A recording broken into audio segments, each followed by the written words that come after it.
Hello and welcome to the Nintendo Network, and today, let's talk about Smash Ultimate DLC. We know from the November 1st Direct that at the moment, 5 DLC fighters, which will include a stage and a slew of music each, will be released in 2019 at the latest February 2020. And where I do believe another fighter pass will happen once these 5 are out, I mean, let's be honest, it'll be a long while before we get another Smash, so I see them working on this for a long time. I want to focus on these 5 slots we know are coming. Recently, Sakurai tweeted that the 5 slots are chosen, and it was chosen by Nintendo, not by himself or his team. An interesting turn of events, all things considered. Originally, I was planning on doing a top 10, marking down characters I thought could have a chance, but I decided to shift gears a little bit. Instead of going over my top characters I want to make it in, let's be a little bit more grounded, as I have seen some crazy opinions out there for DLC. So I'll be going over the 5 characters I believe have the best chance for DLC in the fighter pack. Before we dive in, I do want to put people in the right mindset. DLC has to be marketable. There is a reason Piranha Plant is free for a limited time. It's not really a pay-to-play character. I mean, eventually he will be, but you understand what I mean. The DLC characters have to be appealing and make people want to spend money. That is why Cloud was a great choice for DLC. Same with Ryu. So here are the 5 characters I think will be in the Super Smash Bros. Ultimate Fighter Pass, in no particular order. Are you tired of hearing me talk about Gino yet? Well, I promise it is the last time this year, or at least this week. Gino might not have made it into the base roster, but in the end, he still has a chance with a second life as DLC. He's the first one I'm talking about because no one's shocked that I'm talking about him, and that it'd be no surprise if he made it in.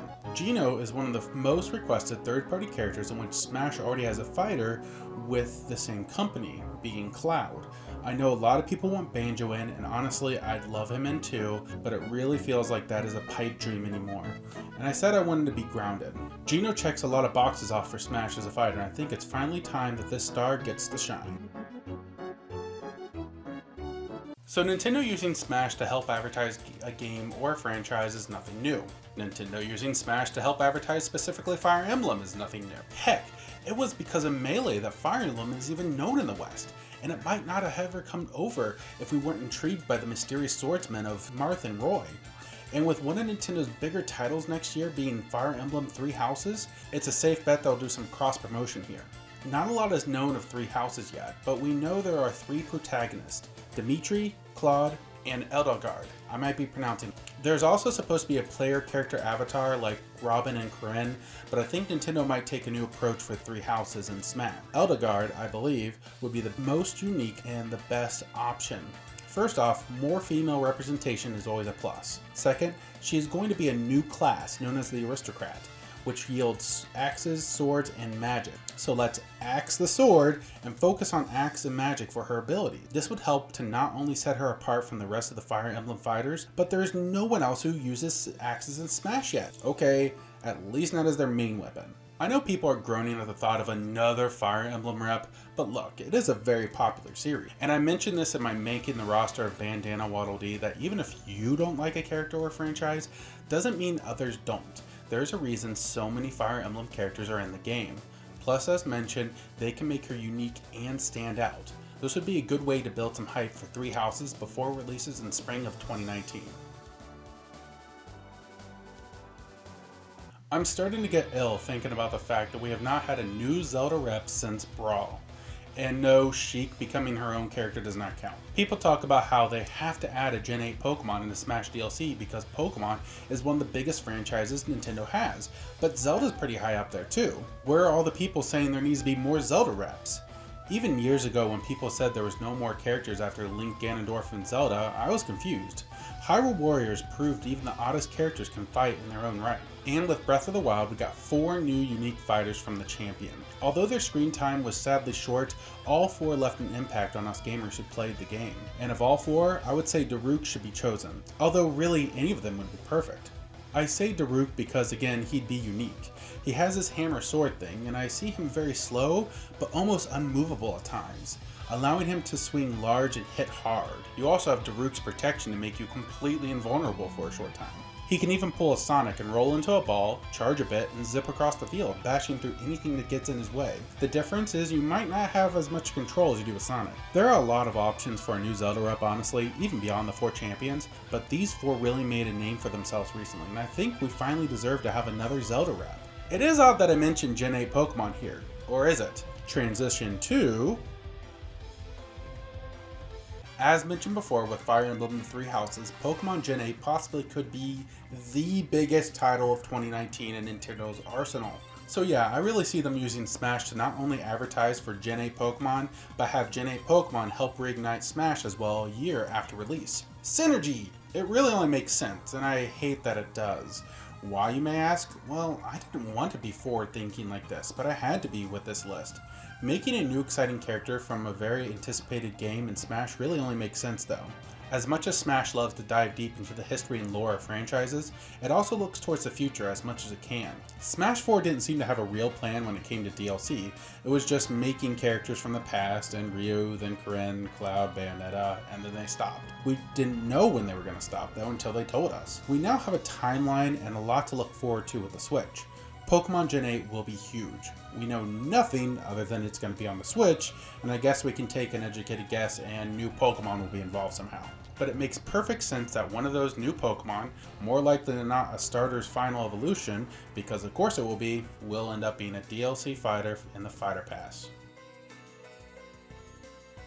I know he is a Mii costume. That has not deconfirmed him. Only being an assist trophy would, in my opinion. That's why Springman's not here. Didn't Sakurai seem very sad when he couldn't add Rex into the game? And it makes sense. It was in January of 2017 when we knew about Xenoblade Chronicles 2 for the first time, and what I have read from the submission for Smash Ultimate was done by the end of 2015.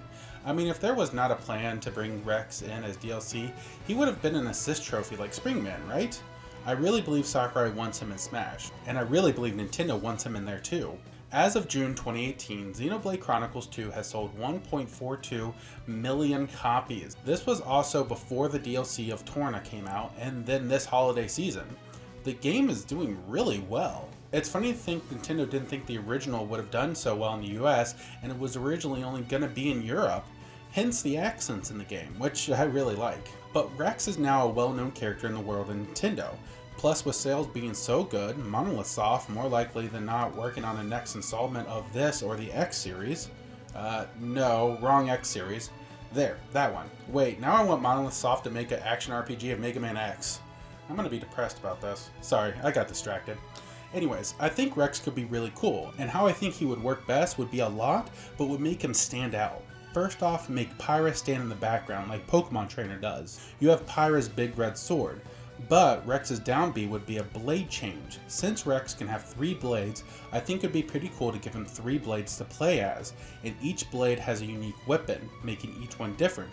This could really keep your opponents on their toes. The second blade would have to be Rock. Without going into details and spoiling anything, Rock plays an important role early on in how he got to be with Rex. But Rock's weapon is a pair of scythes, not a sword. This would make Rex's movements different along with his attacks. As for a third blade, I don't know. There's a plethora of blades in the game. His final smash could be Pyra becoming Mithra and showering down rains of light. I won't lie, this might have been one of the hardest lists I've ever had to make. Trying to narrow it down to these 5 characters I believe stood a chance was no easy task. I really wanted to add Banjo into this. I think he deserves a spot, but when I sat back, I really see them using these 5. It brings me pain that I don't see a Banjo amiibo in my near future. Nintendo being the ones who are choosing really makes a big difference here. I would put money down on these fighters. Not that I have any to bet with, but the spirit is there. The best part of all this is I truly believe there will be more fighters beyond this. I think once this set of 5 is complete, we will learn of a new fighter pass to go with 2020 and 2021. Smash can be the game that keeps on giving. All I know is even if I am right or wrong about these 5 picks, I am excited for the future of any DLC character coming to Smash. Thank you for joining me here at the Nintendo Network. What are your picks for the 5 fighters in the Fighter Pass? Let me know in the comments below. If you like this, make sure to like and subscribe to me right here on YouTube and any other social media outlets. Now, if you excuse me, I have 2.5 weeks before Smash comes out and I'm starting to get a small twitch waiting for this game. Can it be December 7th already?